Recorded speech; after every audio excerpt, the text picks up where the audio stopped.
वो विश्वव्यापी है, वो संसार का रचयिता है, वो अनंत है, निराकार है, अदृश्य है। हम हैं ईश्वर के भक्त, हम हैं उसके पुजारी, हम पहचानना चाहते हैं उसे, हम पूर्ण रूप से जानना चाहते हैं उसे, मगर वो अदृश्य है, वो दिखता नहीं, सुनने में नहीं आता, समझ में नहीं आता। जितना सोचते हैं उतना ही समझ के बाहर हो जाता है। अकबर इलाहाबादी ने क्या खूब कहा है, तू दिल में तो आता है, समझ में नहीं आता। तू दिल में तो आता है, समझ में नहीं आता। मैं जान गया बस तेरी पहचान यही है। ईश्वर दिल में आएगा, समझ में नहीं आएगा। समस्या यह है कि ईश्वर पवित्र है, अपवित्र दिल में आता ही नहीं। ईश्वर पवित्र है, अपवित्र दिल में आता ही नहीं। और दिल को पाक करने के लिए कोई औषधि दुनिया में नहीं है। अगर दिल को पाक करना है तो आध्यात्मिक चिंतन ही के माध्यम से पाक किया जा सकता है। ये अनिवार्यता है हमारे यहां। तो अब दो शब्दों में फिर समेट दूं कि हमारे लिए सारी दुनिया है यूज करने के लिए, और ईश्वर है लव करने के लिए। You use everything and love creator. रचनाओं को प्रयोग में लाओ, रचयिता से प्यार करो। रचनाओं, और जब तुम रचयिता से प्यार करोगे तो रचनाओं से झगड़ोगे कैसे? रचयिता, जैसे कोई कुम्हार एक घड़ा बनावे तो एक आध घड़ा बहुत बढ़िया होता है, एक आध खराब हो जाता है। तो बाहरी लोग तो कहते हैं ये घड़ा खराब है, मगर उस कुम्हार से पूछो, उसका अपना बनाया हुआ है। एक काला कलौटा लड़का है, नाक से कुछ निकल रहा है, आंख से बह रहा है, बिल्कुल कीचड़ में लदा फंदा हुआ है। हम देखते ही घृणा करने लगे, यार हटाओ बहुत गंदा है। इतने में उसकी माँ आकर के उसे गोद में उठा लेती है, अरे मेरा चांद है, मेरा सूरज है, मेरा प्यार है, मेरा सितारा है। अपने बच्चे से इतना प्यार, जबकि माता जी रचयिता नहीं है, माध्यम है। तो जब माता पिता केवल माध्यम होकर अपने बच्चों से इतना प्यार करते हैं, तो मेरा खुदा अपने बंदों से कितना प्यार करता है, जिसने खुद उनकी रचना की है। कमाल है, खुदा बड़ा होकर के सबसे प्यार करे। तुम कितने घटिया हो कि अपने बड़ों का भी आदर न कर सके। तुम घृणा करो, तुम संकीर्णता, सांप्रदायिकता, राष्ट्र विरोधी तत्वों को समर्थन दो, तुम अशांति फैलाओ, तुम इंसान को इंसान से लड़ाओ, पानी महंगा हो और आदमी का खून सस्ता हो। ये वही सोच सकता है जिसका ईश्वर से कोई संबंध नहीं है, और वो रचयिता की रचनाओं का अनादर कर रहा है। तो अब use whole creations and love creator. हमारी समस्या यही है कि हमें दुनिया की चीजों को यूज करना था, प्रयोग करना था, हम प्यार करने लगे। हमें चीजों को प्रयोग करना था, हम प्यार करने लगे। प्यार ने हमें अंधा बना दिया और हम स्तर से गिर गए। हमें प्यार करना था बनाने वाले से, और इस्तेमाल करना था बनी हुई चीजों को। हम बनी हुई चीजों से प्यार करने लगे और बनाने वाले को प्रयोग करने लगे। धर्म बना था ये बताने के लिए कि कैसे प्रयोग किया जाएगा। तो हमें धर्म के माध्यम से प्रयोगशाला मिल गई थी कि ऐसा जीवन शैली ऐसी होनी चाहिए। परंतु विडंबना यह है कि हमें जिसे यूज करना था उसे हम लव करने लगे, और जिस ईश्वर से लव करना था उसे हम अपनी राजनीति में यूज करने लगे, अपने जीवन में उसे यूज करने लगे। तो धर्मों का गलत इस्तेमाल बंद होना चाहिए, धर्मों के माध्यम से जीवन का तरीका सीखना चाहिए। यही अध्यात्म की जड़ है। अब मैं आपको बताऊं यूजर एंड लवर में क्या फर्क होता है। यूजर और लवर में क्या फर्क होता है, यूजर की मेंटलिटी क्या होती है और लवर की मेंटलिटी क्या होती है। हमारे माननीय मुख्यमंत्री जी को तो बहुत तजुर्बा हुआ होगा, आप में से भी बहुत लोगों को ये एक्सपीरियंस हुआ होगा। रायपुर से कभी दिल्ली गए हों बाई प्लेन, या कभी बम्बई गए हों, या विदेश यात्रा किया हो। तो ऐसा होता है कि वो जम्बू जेट अरबों खरबों रुपए का एक जहाज है, अरब लाख और करोड़ में नहीं, अरबों खरबों का वो एक जहाज है, और दिल्ली से वाशिंगटन जा रहा है। उसी में लोग बैठे हुए हैं। अभी जैसे ही वाशिंगटन से उड़कर वो दिल्ली आया, ठीक से रुका ही था कि हर एक ने हेड लॉकर खोल के, हैंड बैगेज निकाल के जल्दी से आगे बढ़ने की धुन में एक दूसरे को ओवरटेक कर रहे हैं। मैंने कहा बेटा तुम 18 घंटे तक इस जहाज में थे, और जैसे ही दिल्ली ये पहुंचा, इसको छोड़ने की जल्दी क्यों? अरबों रुपए का है, खरबों रुपए का है, करोड़ों से ज्यादा इसकी वैल्यू, इतनी जल्दी छोड़ने की जल्दी क्यों है? बोले अगर जल्दी नहीं करेंगे तो इमिग्रेशन में लाइन है, और इमिग्रेशन के बाद फिर हमको कस्टम कराना है, कस्टम के बाद बाहर जाना है, इसको जल्दी से। अरे बड़ी कीमती है, कह लगा मैंने यूज किया है, मैं इसका यूजर हूं। कोई चीज कितनी ही कीमती हो, अगर तुम उसके यूजर हो तो लक्ष्य पाते ही छोड़ दोगे। लेकिन अगर कोई लवर हो जाए 18 घंटे में, I love aircraft, I love aircraft, I love हवाई जहाज, तो वो सीट से उठेगा ही नहीं। फिर पुलिस वाले उसको जबरदस्ती ले जाएंगे, ताकत से उसको बाहर किया जाएगा। तो जो लोग दुनिया से मोहब्बत नहीं करते, दुनिया को इस्तेमाल करते हैं, दुनिया को प्रयोग करते हैं, मोहब्बत नहीं करते, जब भी वो आखिरी फरिश्ता आता है कि अब शरीर से आत्मा लेना है, तो बंदा कहता है जल्दी करो, मुझे इस दुनिया की मोहब्बत नहीं है। जो कुछ उसके चरित्र के हैंड बैगेज में है, लिए दिए, अर्थी पे लेट गया, संकोच नहीं किया, खुशी खुशी गया, तो लेने वाले ने भी खुशी खुशी लिया, और दो खुशियों के बीच उसका स्थानांतरण हो गया। लेकिन अगर कोई दुनिया से मोहब्बत करने लगे, यूज करने के बजाय लव करने लगे, वो फरिश्ता हमें नहीं छोड़ेगा, नहीं छोड़ेगा, सीट पर बैठा रहेगा, तो ताकत से वो ले जाएगा। चेहरा दिखाने लायक भी कुछ लोग नहीं रह जाते।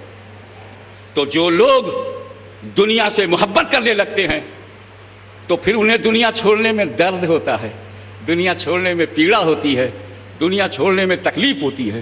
लेकिन जिन लोगों को दुनिया में इस्तेमाल किया, तो उनको अपने लक्ष्य की पूर्ति के बाद दुनिया छोड़ने में आनंद मिलता है।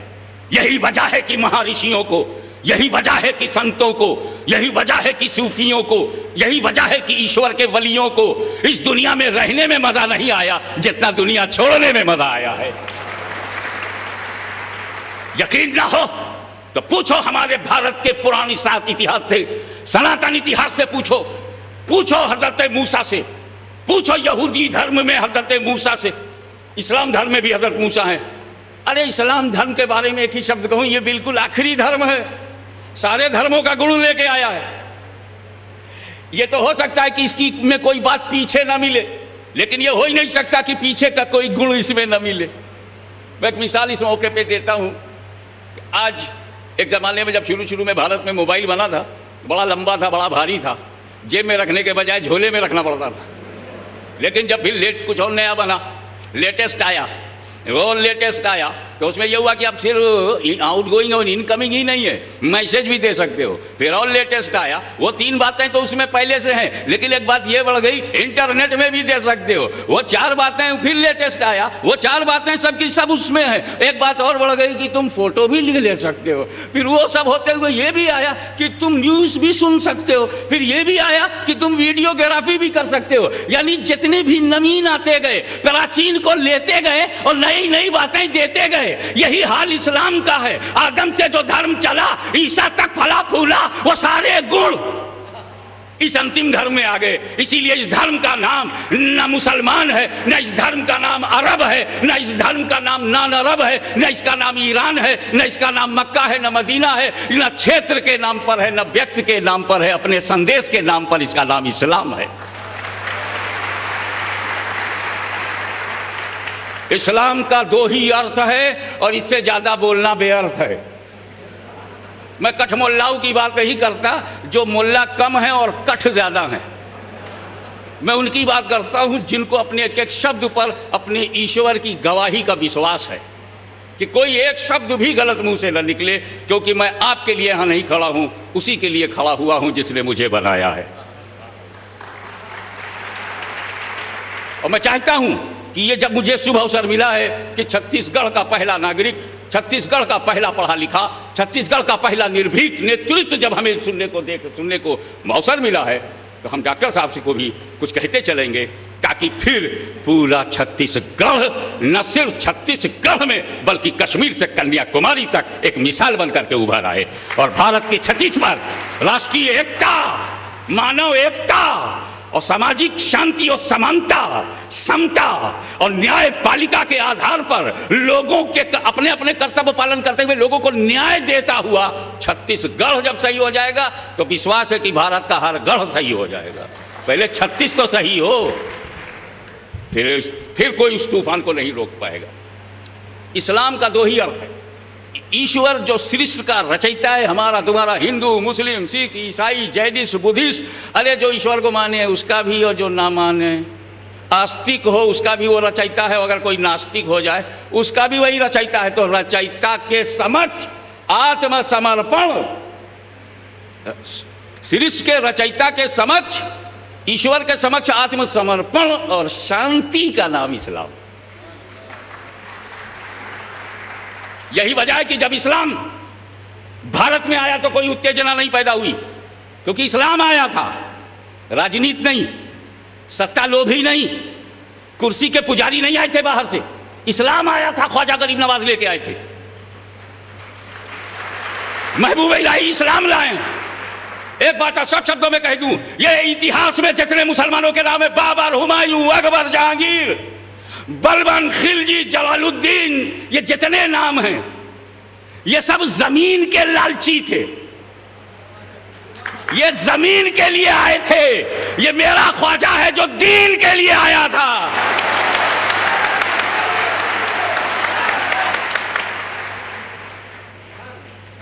बाहर से दो किस्म के मुसलमान आए, स्पष्ट शब्दों में, ताकि लिखने में समझने में आसानी हो। बाहर से माननीय मुख्यमंत्री जी, दो किस्म के लोग आए, बाहर से दो किस्म का मुसलमान आया है और दोनों अलग अलग हैं। अगर एक करोगे गलती हो जाएगी। हमारा न्याय, हमारा इतिहास, हमारा स्वभाव, हमारी संस्कृति इस बात की इजाजत नहीं देती कि हम दुर्योधन और अर्जुन को एक करें। हमारी संस्कृति इस बात की भी इजाजत नहीं देती कि मर्यादा पुरुषोत्तम राम को, हिंदू मान्यताओं के अनुसार मर्यादा पुरुषोत्तम को रावण से मिला के देखा जाए। रावण चरित्र अलग है, रामचरित्र अलग है। उसी तरह ज़हीरुद्दीन का चरित्र अलग है, ख्वाजा मोइनुद्दीन का चरित्र अलग है। तो बाबर ज़हीरुद्दीन जमीन के लिए आया, ख्वाजा मोइनुद्दीन दीन के लिए आया। अरे बाबर की कब्र का अता पता नहीं, ख्वाजा की मजार पर हिंदू भी है, मुसलमान भी है, सिख भी है, ईसाई भी है। अब ये झूठ बोलना बंद किया जाए, हमारे प्यार को जख्मी न किया जाए, हमारे विश्वास को जख्मी न किया जाए। भारत में अगर 15 करोड़ 20 करोड़, मैं कोई ठेका नहीं लिया हूं कितनी तादाद में है, लेकिन जितने करोड़ भी हैं वो सब सूफी, औलिया, बुजुर्गान दीन के मानने वाले हैं। अब अगर उसमें 2% सऊदी अरबिया की उन्माद से, पाकिस्तान के सरहदी सूबे के सहयोग से, तालिबान का रूप धारण करके बिन लादेन की शक्ल में उभरे, लादीन, ला माने नहीं, दीन माने धर्म। ये अरबी में ला कहते, ला इलाहा, कोई ईश्वर नहीं, ला माने नहीं, ला दीन, जहां दीन ही ना हो। अरे वो अमेरिका का बनाया हुआ था, अमेरिका लड़ रहा था, हमसे तुमसे क्या मतलब।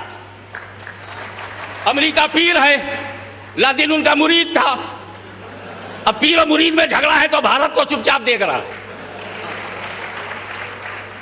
क्योंकि यहां भारत जो है वो धर्म प्रधान, भक्ति प्रधान देश है। यहां अधर्मियों को रहने तो दिया जाएगा मगर ज्यादा सहने नहीं दिया जाएगा। हम अपनी इस एकता को कोई दांव नहीं लगाएंगे, एकता को दांव पे नहीं लगाएंगे। कुर्सी रहे न रहे मगर भारत का मान रहे, उसका सम्मान रहे। ये तो किसी कीमत पे इसका सौदा नहीं होगा। तो ये आक्रमणकारी जमीन के लिए। एक बात और, बाबर ज़हीरुद्दीन जब आया तो सबसे पहले मुसलमानों से लड़ा, इब्राहिम लोदी से, इस्लाम के लिए आया था। फिर राणा सांगा की दोस्ती तोड़ के उन्हीं से लड़ गया। तो जमीन के लिए जो लोग आते हैं वो हथियार लेके आते हैं।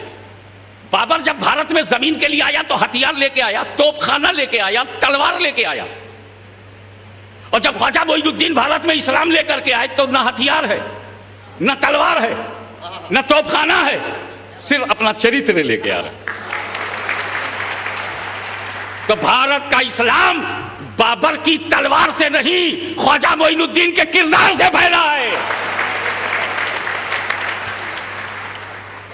जब यह बात स्पष्ट हो गई,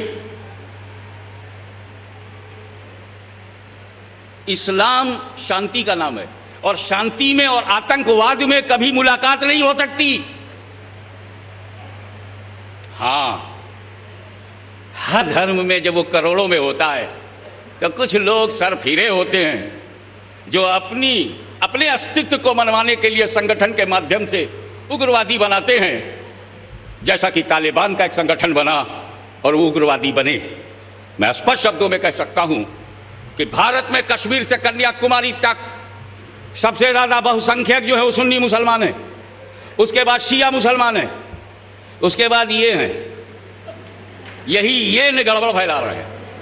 अगर इनको सऊदिया के रियाल पे घमंड है तो हम भारतीयों को मोहम्मद की आल पे घमंड है।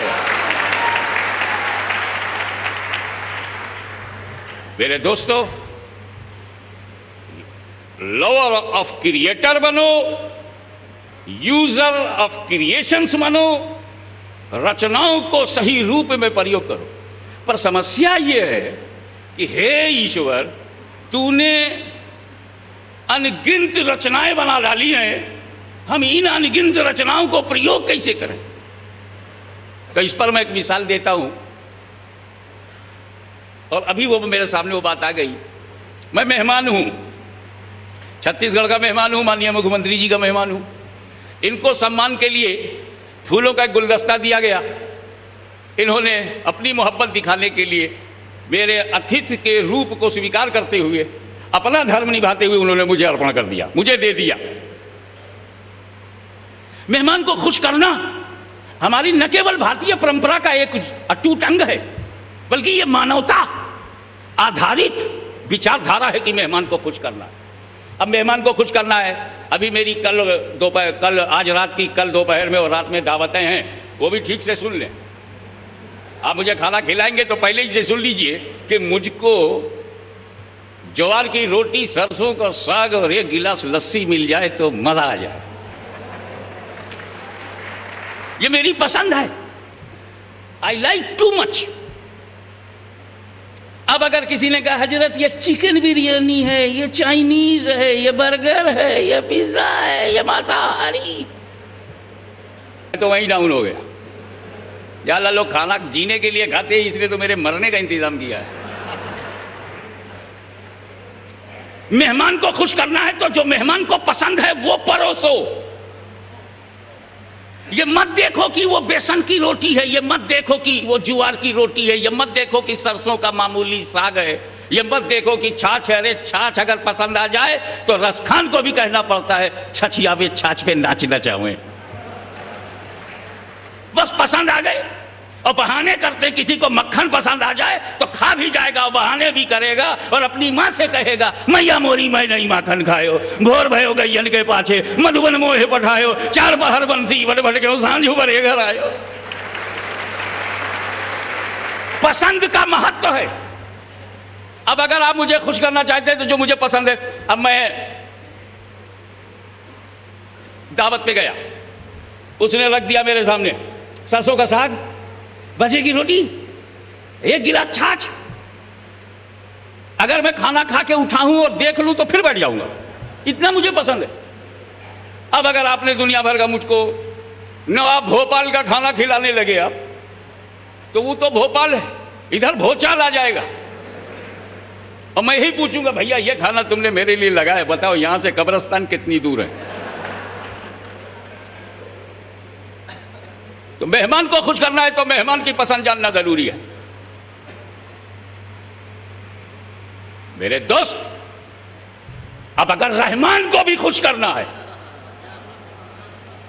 अगर ईश्वर को भी खुश करना है, तो अपनी पसंद का मत परोसो,